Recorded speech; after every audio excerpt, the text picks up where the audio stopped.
host, Sharon Israel, and it's a pleasure to welcome back poet Rosaly DeMaios Roffman, joining us by phone from Pittsburgh, Pennsylvania. Hi, Rosaly. Hi, Sharon. It's delightful, wonderful to be here again. Thank you for joining us again. You were here about 2 years ago talking about your poetry, your life, your involvement in Black Mountain College, and as a Sephardic poet. It was a wonderful show. And it's also, of course, about the sacred and the tender.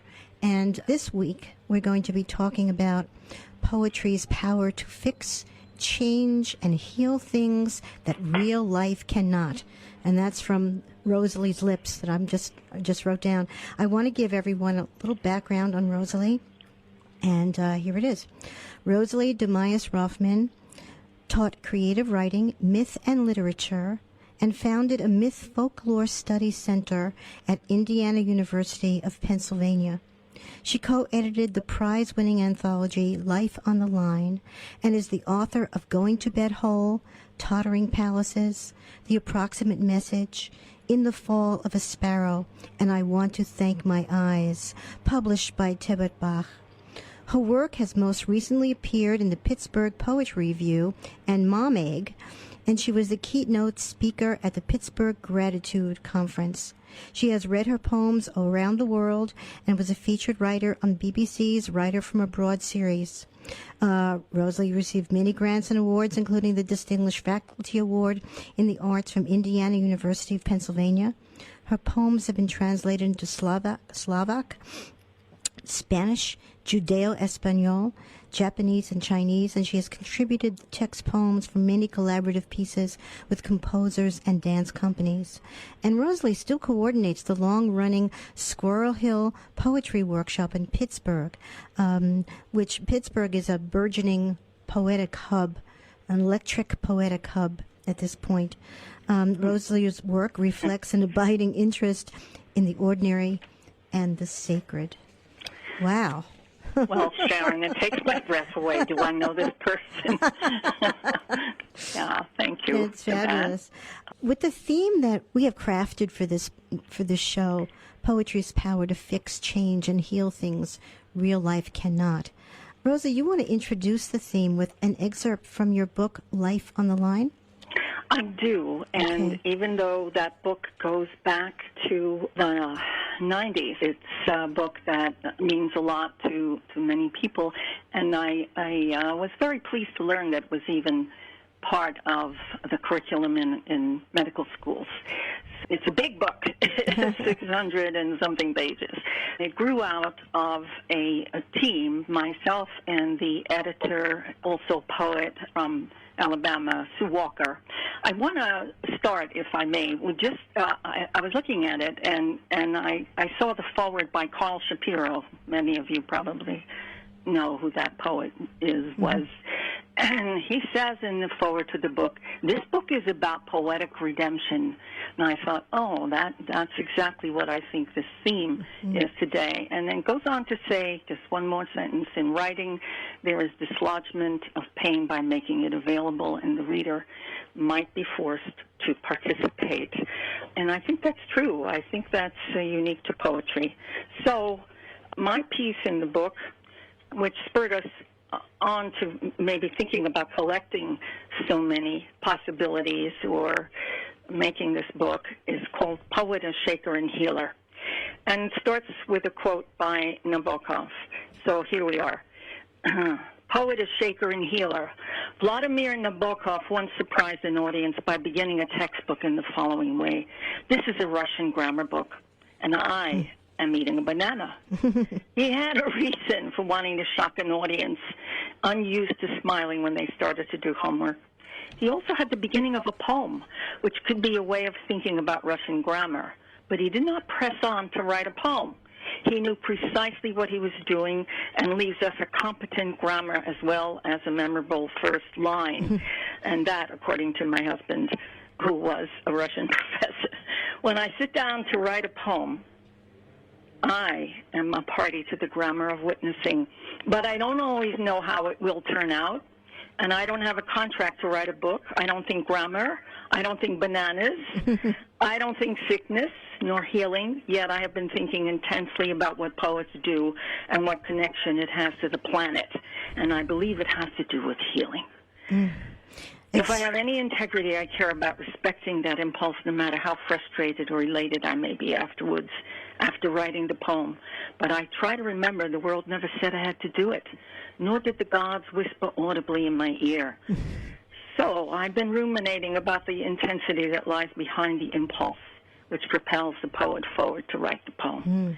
Poetry appears to be the unfinished business of the race as well as the poet, and you can recognize that quote. To talk about this means inevitably to talk about damage and mending, wounding, and healing. So that's the way this particular essay starts. It's so timely, and you wrote, this was written in the early 90s. And you were saying that and it took us 3 years to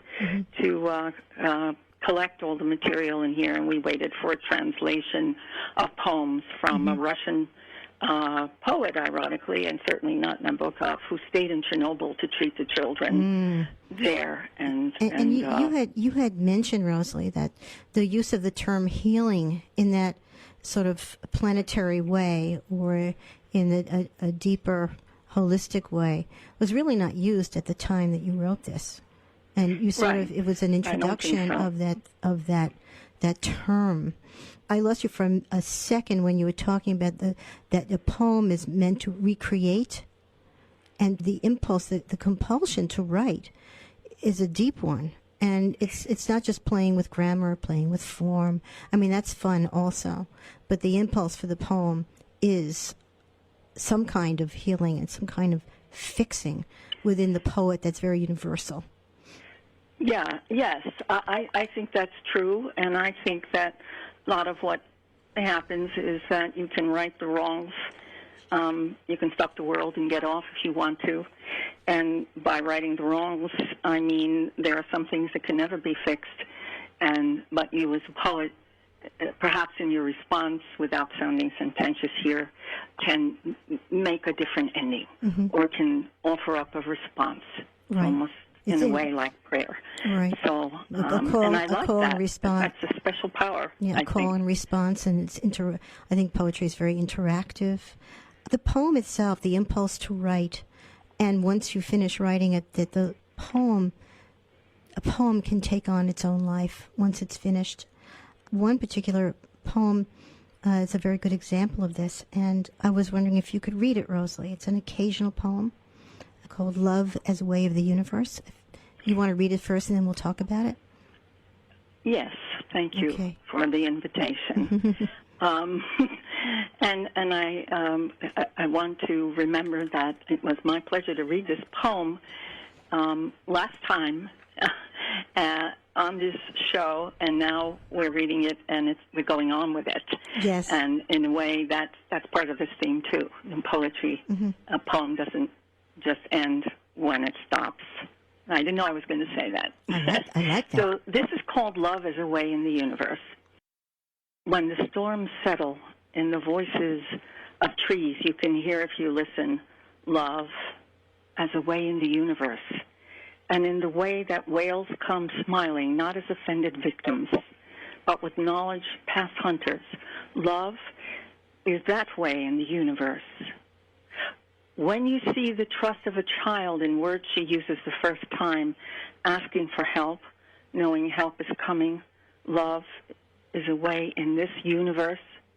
And if we had to wish for a color and time to give all children in the world what we call history, it would be the history of love as a way in this universe. Move towards each other today in celebrations of music and what is kind and loveliest in men and women. Ask for love as a way for this universe. That's Rosaly DeMaios Roffman reciting her poem, Love as a Way in the Universe. It's such a beautiful poem. I was so moved when you talk about the whales come smiling, not as offended victims, but with knowledge past hunters. And that's so important. You know, we have this horrible image now of the whales being destroyed, but their knowledge past hunters, the word selection is very powerful. Thank you. And could you tell us how this poem achieved a life of its own? Yes. I was asked to be part of a wedding ceremony and to bring a poem. And I thought that's unusual, you know, for me to write a poem for an occasion. Mm-hmm. But I did it, and it was a wedding of a young Siberian girl, and her family. When there was a wedding in her family, everybody who could do anything contributed something. So I read that poem, and it went from there. The poem was published and asked for, and at least 19 different times, I can't recall all Amazing. of them, that poem was taken for an occasion. And it was out of your hands. I was thrilled about that, and yeah. And I work sometimes with a composer named David Berlin. I know we're going to talk later a little bit about him, and with a choreographer here in Western Pennsylvania also, and more than one. I've done a number of collaborations, but I was so touched by what happened with the life of this poem that had all these different places in the lives of other people that I decided it had to be its own person. So within the last year or so, that's what happened. So I created a person, and her name is Love is Away in the Universe. And she has 16 lives and is introduced to the world as a person. So how wonderful. Poem is person. Person is and poem. I could read to you even at least part of that please. poem. So here it is, and it became part of a collaborative piece. And what happens in this poem is there is a sort of listing here. I'll try to cue you in, but maybe I'm sure your audience will be able to figure it out. These literally are true. This poem hangs in a B&B. It was used in 5 different weddings and 3 funerals and 2 doctor's offices and 1 history course and 1 therapy session and 1 Quaker meeting.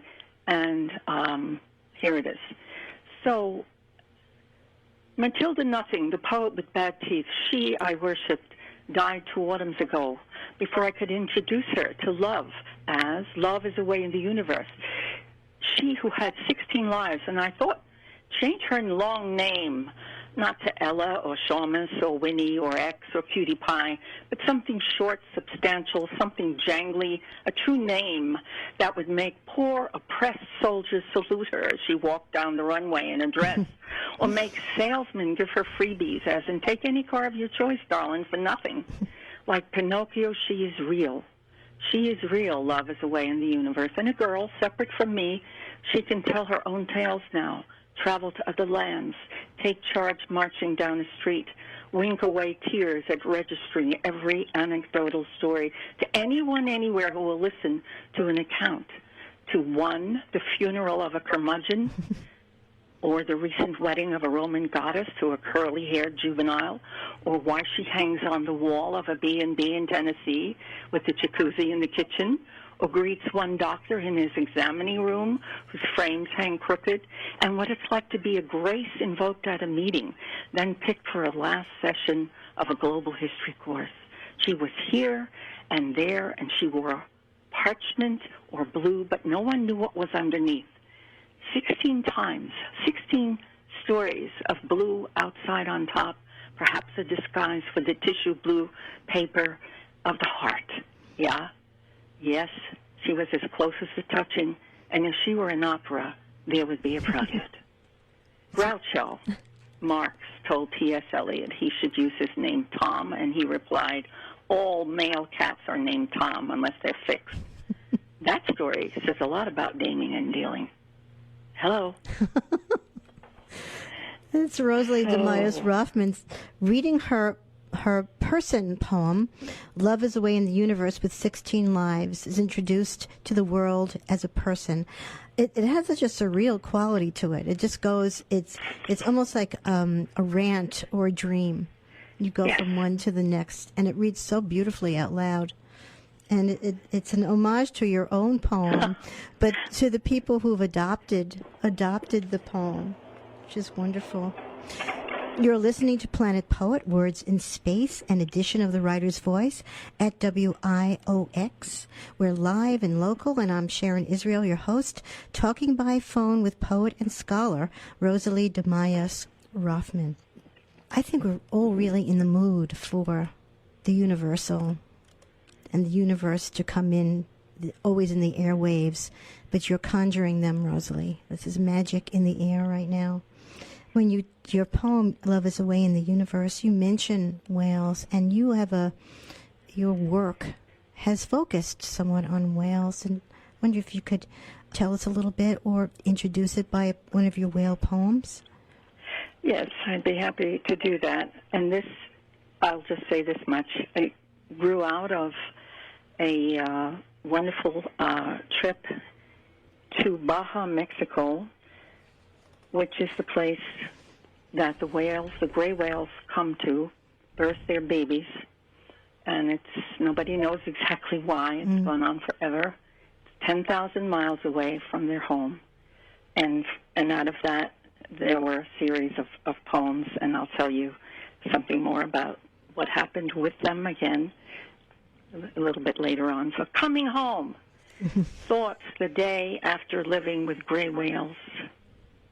There is no small talk in this fishing boat to see the grays, this panga in the lagoon.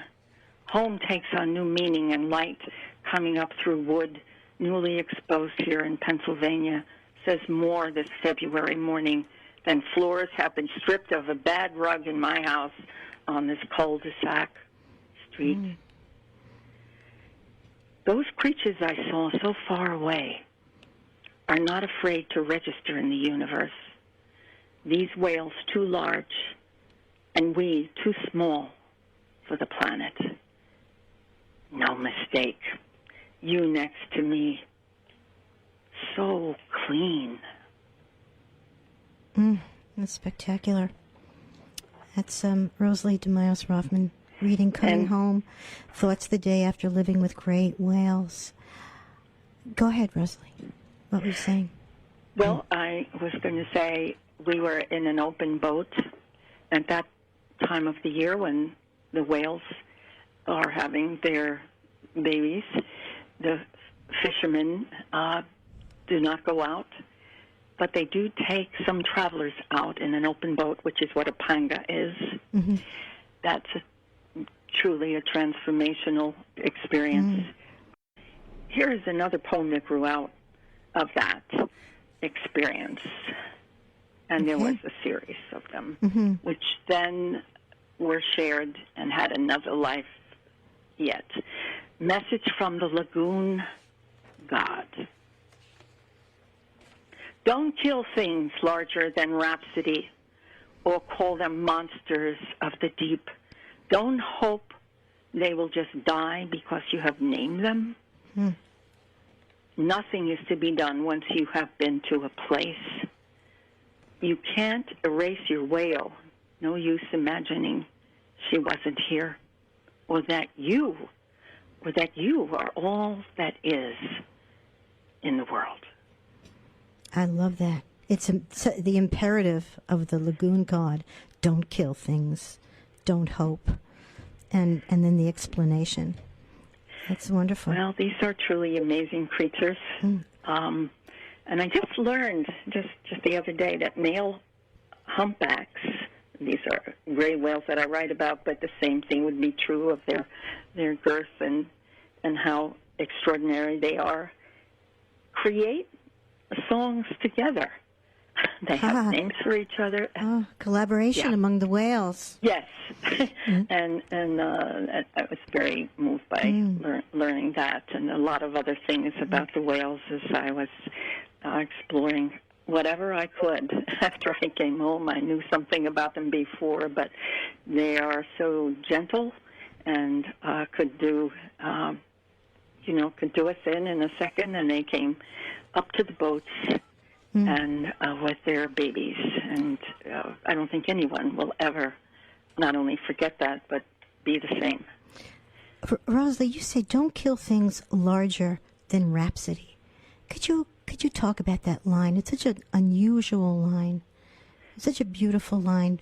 Don't kill things, and Rhapsody is intangible, but you make it tangible by telling us not to kill something that's larger than Rhapsody.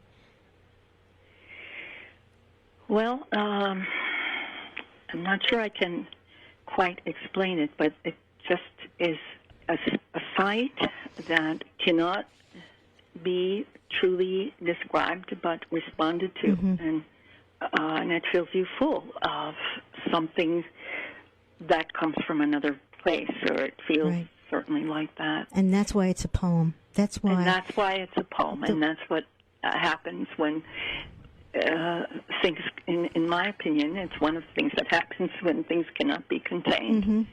And so the words are a starting point for this. You give us a direction with the words.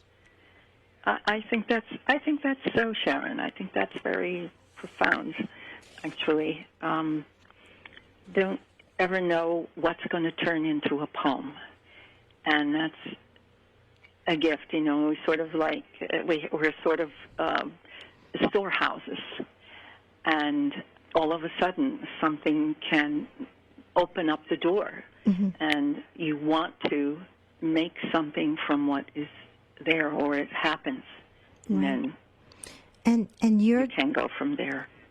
Your collaboration with the composer David Berlin, he has set these whale poems to his soundscapes, his music, and then it's a different thing is created. I wanted to, if you wanted to talk about that a bit, or we can just go right into playing Humpback Rhapsody, that's based on the Lagoon God. Actually, David Berlin, who is a composer, lives here in Pittsburgh, and I have done 23 collaborative projects. He reminded me of that. I was really, I didn't realize it was that many, and some with a dance company. I think it's David who discovered the whale sing in the key of D, and I hope that's right. And I thought that was quite extraordinary. Recently, he entered a competition with 11 one-minute pieces that we did, and together, and they have been selected by a Brazilian composer to be on to be performed in the next several months, more than once. So we're very pleased about that. The piece that I think we're going to hear is a connection to this poem, in which, David sometimes uses pieces of poems, but it's always my voice, and he does what he does with it. So I'm really pleased that this is another connection to that world of the sacred or the too muchness that we can find in our lives to respond to. And that's a moving experience to have that with another artist or another person. I think it is, at least. Yes, and much of your career has been involved in this transcendent type of collaboration. So I will play now Humpback Rhapsody, and I think he takes the title for his piece from the poem, from the Lagoon God poem, where don't kill anything greater than Rhapsody, I would imagine. So here is David Berlin's Humpback Rhapsody. With you'll be hearing the voice of our guest Rosaly DeMaios Roffman. Don't kill things larger than Rhapsody, or call them monsters of the deep. Don't hope they will just die because you have named them.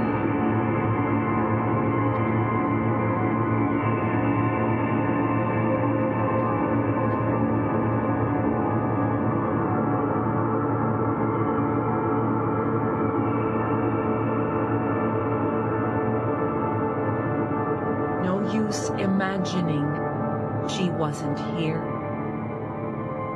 or that you are all that is in the world.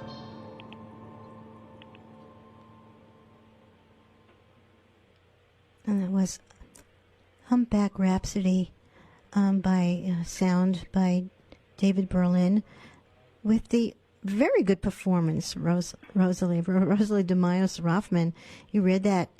Did you read that after he wrote the music, or did you No. recite it and he put the music to your voice? Well, we part of the process is really part of the piece, which is the talk that goes on beforehand and the selection of the poems to possibly make the piece. This piece was called Out of the Deep, and originally, and these 11 one-minute pieces are not versions of that, but a different take. But originally, we did do a collaboration with the choreographer and dance company, Holly Boda, and it was quite an interesting production for many reasons, not the least of which was the simulation of the ocean. Yeah, I can't. I'm trying to imagine the stagecraft involved. Yeah, and the use of blue silk.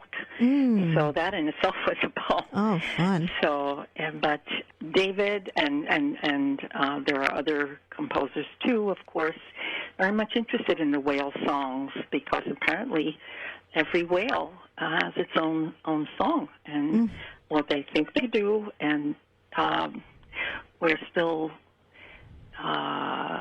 thinking about the language of the whales is quite extraordinary. They have songs and language. So we know so little. we know so much and yet so little. But these are quite extraordinary creatures. And ever since I was very young, I was interested in the whales, and I didn't see them when I was very young, but I do remember a very interesting little animated Willie the Whale, which was part of this piece as well, and preceded my trip to Baja, and it was an attempt to talk to a Walt Disney whale that had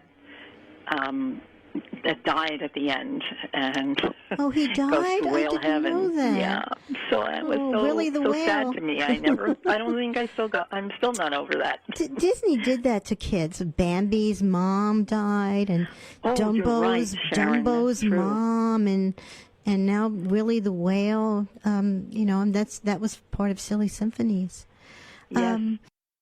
You're listening to Planet Poet, Words in Space. I'm Sharon Israel, your host, with my guest from Pittsburgh via phone, poet and scholar Rosaly DeMaios Roffman.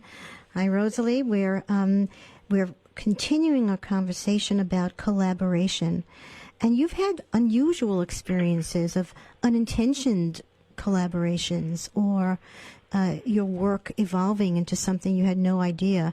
Would you talk about that, one of the experiences that you had being in an audience and listening to somebody reading your work without your knowledge? Yeah, what a nice way to introduce this experience. I was trying to work with a lot of things in the house that I was leaving, and because I was moving someplace else, and I found myself having a lot of trouble, as a lot of people do, with throwing things out. Yes. And I turned to writing as not a way to do that, But inevitably, I turned to writing because it was a way to speak about it. So out of that experience came this poem called The Truth of Things. So I'll read it. Great. The Truth of Things, and this is a poem that was published in 2014 here in Pittsburgh.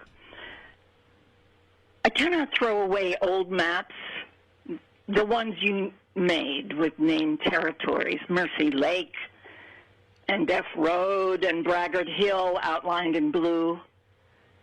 I cannot throw away our Aunt Claire's picture with her in an Adirondack chair in Peekskill, cigarette peeking out of hand, hair tied in back. I cannot throw away that Haniwa terracotta doll a student told me in Tokyo was once buried with the child who played with it 800 years ago. I cannot throw away a crate of keys in a cupboard behind a demi-tasse cup that has a faint gilt line painted around Achilles' offering bomb to Patroclus. I cannot throw away the Dalton egg cup, which is all we have of a child's first eating set, and the dresses my sister made with paisley borders and large pockets. I cannot throw away a pipe cleaner dragonfly with its pen cartridge body my father dangled from a lamp he tried to paint green. And I cannot throw away portraits of gorillas and snow monkeys, tender with their young looking so forlorn, and painted Greek icons, crisp-made with eyes staring. What Edward R. Murrow said makes me think of it all.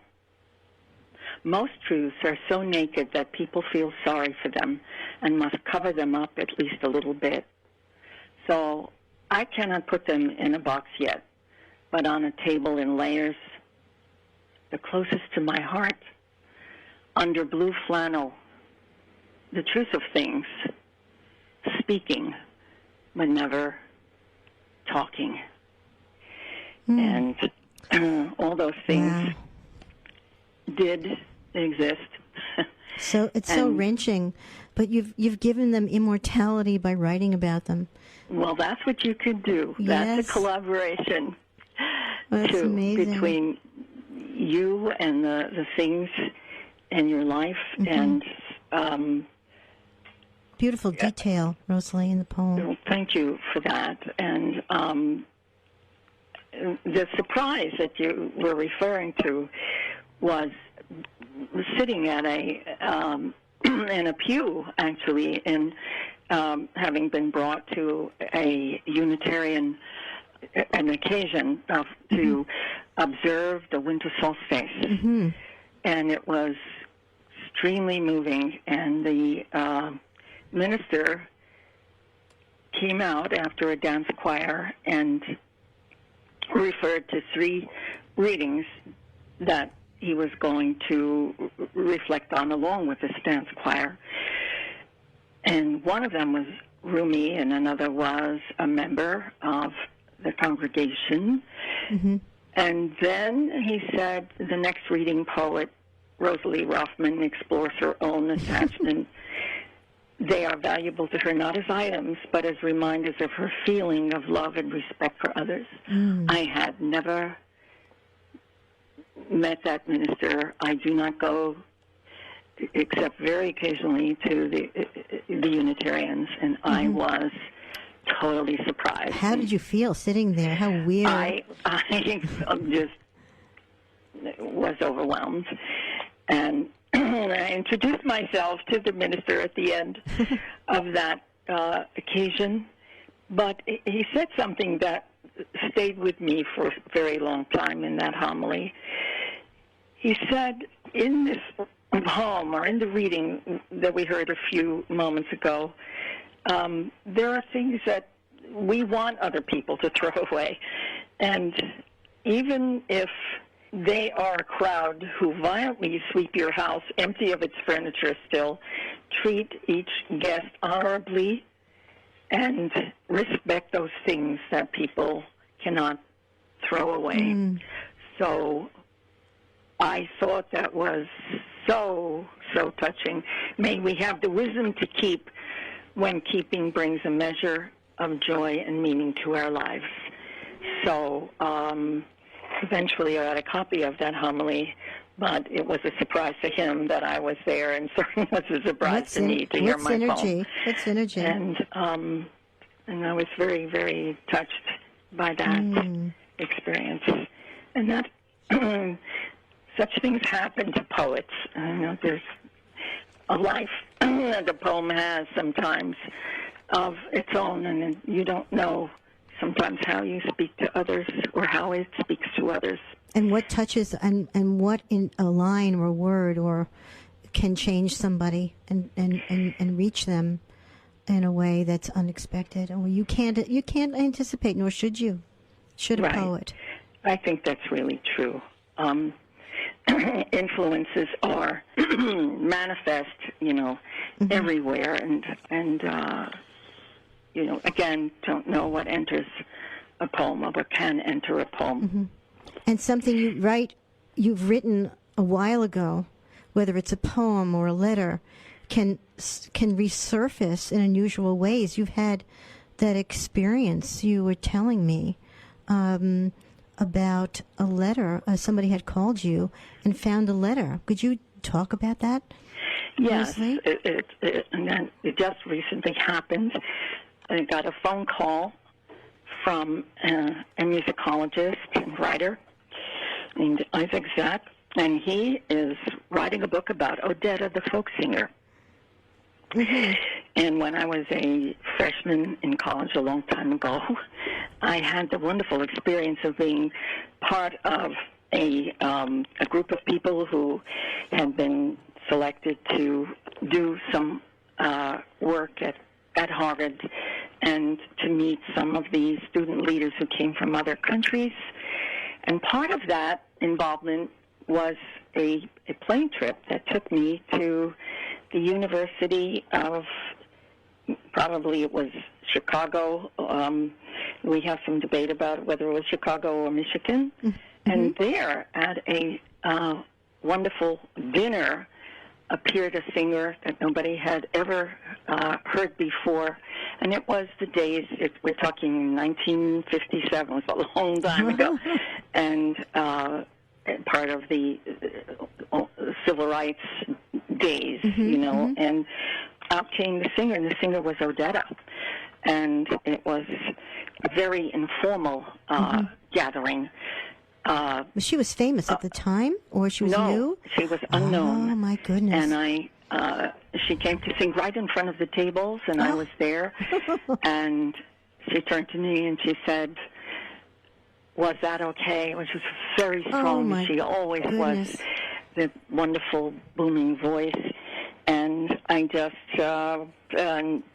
we just all fell in love, and she became part of the civil rights movement, or wanted very much to be, and that's why she was singing for this National Student Association. How thrilling. And so I would go to whenever she would appear, and if I could. So I would make it there. And I finally wrote to her, or I did write to her, but many, many years later. Yeah, so I don't know, Sharon, if you... please read some of it, yes. Yeah, good. So I wrote her a letter, but years later, in which I 30 years told later, her about that experience. And I thought, that's pretty corny. I don't write fan letters or whatever. But she was so wonderful that I thought I should do that, but it was many years later. Well, she apparently never threw any letters away. Speaking of the truth of things. I had no way of knowing that, and I had seen her, and I had only once talked with her, even though we had that real communication at that meeting, at that dinner when she sang. So Isaac Zach was reading her letters and came across this one and called to ask about it, and I was just really surprised. And did you remember writing it? You did. 1987 was when I wrote it, and so I'll read a little piece of it because it was. This is what she saved, and seemed to really want to have these letters around her, and I just thought it was extraordinary. We shared the same moment 30 years ago at the University of Chicago, and you sang then before us so stirringly, and we embraced and talked. I took you with me to Japan and through my life's odyssey, which brought this New Yorker to a school 50 miles outside of Pittsburgh called Indiana University, Pennsylvania. I teach minor sons and daughters. They don't sing their agony in the same way. There is some way in which they do agony when they are conscious, though I can't hear it all the time. And I nursed my son on your singing till the grooves in the record got worn, and he could give that song, Santiana, back to me and sleep in my arms to all those pretty little horses. Well, it was really something to hear so many years later. And when that letter was written, even the experience was 57, the letter was written in 87, and here it was in the files. And another 30 years later. Yeah, so extraordinary and very, very moving. And I think that's what happens. You know, people are like reservoirs. Yes. You just, it just, as I said, you know, or storehouses. And the letter will be very moving. The letter will be published in his book, correct? Well, I'm not sure what he's going to do, but he wanted to know more. Yes, and I told him as much letter. as I could from all the performances of her that I had seen, and I learned that she did something. I had suspected this, that before a performance, the no drama actors, so I hear, what they do is pray themselves into their masks. And she would go into a trance before she would give a concert because it was it came from such a deep place. So I didn't know that, but I had seen something like that, and that was, again, why I didn't just become an autograph seeker, because I never was that anyway. But that was so interesting to me, and that will be in a poem. The whole trajectory of the letter over the years. Yes, and speaking of the truth of things, not throwing things away, and then the reemerging, it gives one chills. Amazing. Wow, the hour is flying by. You have many contemporary poems that you've written recently, just now, that are related to the theme of poems can fix what real life can't, and the whole synergy of collaboration. What would you like to start with that you think would be interesting to everyone? Everything you do is interesting, but you know what I mean. Well, here's a new one, maybe that changes us a little bit in terms of the mood, and very often I find that humor or the unusual turns into something else that even that I myself might not have expected, and oftentimes I don't know that something is humorous or that voice is something that might catch somebody's attention in a different kind of way. But here's one very recent poem called What I Learned from Wikipedia in a Very Crazy Dream, which I put together here. So, and I guess the non sequitur, neuroscience has dignified the non sequitur. I love the non sequitur. And, you can make sense out of things in poems that might not make sense ordinarily, and it's a different kind of sense. It's a triggering sense. It's a triggering sense. Isn't that so? I mean, I see that in your book very much, too, Voice Lesson, Sharon, which, and I forgot to say that I love the poem Don't Murder the Crows, and that's like, don't kill things larger than Rhapsody to me. Very kind to me, Rosaly. Thank you. So, what I learned from Wikipedia in a Very Crazy Dream. Sherlock Holmes was a heavy cocaine user, and Abraham Lincoln bought Mary Todd jewelry at Tiffany's. Maybe these two met, Sherlock and Mary Todd, in a former life. So what? It was no one's fault that in my dream they were captured by warriors, capturing everybody who didn't belong. I wonder if Lincoln chose pearls or rhinestones, narrow chains or thin gold, or what Sherlock Holmes was doing in that enemy camp, or what Mary, Abe, and Sherlock would say to each other, or eat over a fire in the woodlands or jungle. Now, if the warriors talked, they could say, 184 years ago you stumbled on our land. Is that elementary, my dear Watson? No.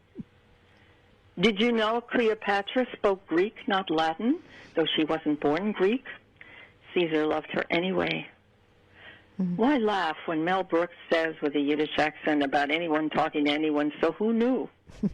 And then in a tender voice whispers, you keep yourself nice. I would wait for that. In my dream, I would cry. I would not think that was funny.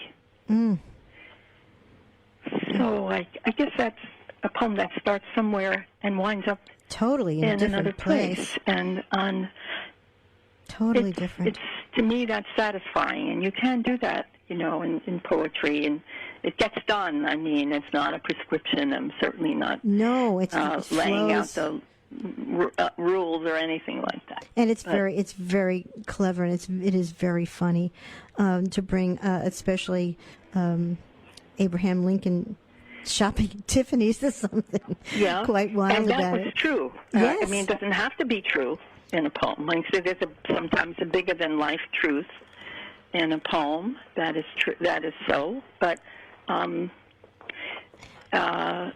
those were just things that happened to be which you there, learned from Wikipedia, and they got woven in. So, well, that's it, and has a collaged quality about it. Because going on Wikipedia is a collage experience. You can go from one topic to the next, to the next, and to the next, and it brings about an atemporality where it brings the past into the present. It weaves everything together, so it's very hard to tell because you make everybody, including Cleopatra, very contemporaneous. Contemporary. It's a wonderful poem. I think that's a nice verb, collage. You collage it. Yeah, and that's I think the type that's of great, poetry. And I think it's true. It's what not only poets do, but you can collaborate with almost anything or anybody. I love Robert Rauschenberg's paintings with shoes, real shoes that used to be hanging from them. I don't know if that's in the show at the Met now or not, but I do remember seeing them. Yeah, I didn't see that particular one. It might have been there, but I didn't see it. Well, yeah, I'm thinking. Show. I don't think we're out of time. I don't think so. Not yet. But not yet. I'm of what you just said, though, about how you can offer empathy or sympathy, or how you can take something again and stop and contemplate that experience, turn it over, let it last longer. And I'm thinking here of a friend in this poem, if I have time enough to read it. Yes. I will do that. Called The Year Started with the Report of a Sinkhole. Yes. And was fascinated by it. I was horrified at the same time, of course, with the earth swallowing up whatever was sitting on it. And I was thinking of the grief of a friend. Mm-hmm. And this poem came out of that. And this is a poem that was published in Ma Meg, which is a very interesting journal that comes out once a year. It's a print journal with readings all over the country, actually. And it's called Mom Egg, and it's more like a book size because it's once a year, and everything in that work relates in some way to the whole archetype, without calling it an archetype. So, and this is the poem. And it's for my friend who, when he could not weep, but when his cat died, he was able to weep for his wife. So The year started with the report of a sinkhole. The tears not shed for your wife you did for your cat. At the end, held him in your arms, held your wife too. If the dark is staking its claim, I will hold you. Allow the purring. Who can tell? Who lets the world know? When the sinkhole stakes out its claim, opens by swallowing its closing, tears get shed for your wife and your cat and your planet. Tears. That's Rosaly Roffman reciting and reading her poem, The Year Started with a Report of a Sinkhole. I just love the point of entry of this poem. It's so, it could be just a straightforward poem on the ecological disasters, happening in Florida, or it could be a straightforward poem about the grief of your friend, but you managed to, you deftly enter the poem through the cat, which is such an unusual thing, such a wonderful device to have the grief, the sinkhole of grief, and then it's a regular sinkhole, but through the grief expressed for the cat, and then the wider world. You do a lot of that telescoping, magnifying of the universal and back down to the minute, Rosaly, in your work, and it's really very deftly done. Beautiful. Well, thank you for that, Sharon. I appreciate that comment. We have just a couple of minutes. We're going to please read another short poem. Rosaly, what will you be reading for us? Well, I'll finish with a hope poem, and there are actually two parts that are integrated here. I'll just do it. Okay. Turning into and over these thousands of years, our breath may be the what of this universe, the where of trees, the when of stones, the why of oceans. Sometimes when there is rippling, you think you are a river. If the operation goes well, you will find land again, plant a redbud, fix a bridge, live in gratitude. Then, let there be no corner without our stopping the day for praise poeming, prayer showing, and gratitude dancing for the holy, the bittersweet, and elegant ongoingness, yes, of it all. Oh, Rosaly, thank you so much. This has been delightful. Thank you, and that was part of a collaboration called World Curator.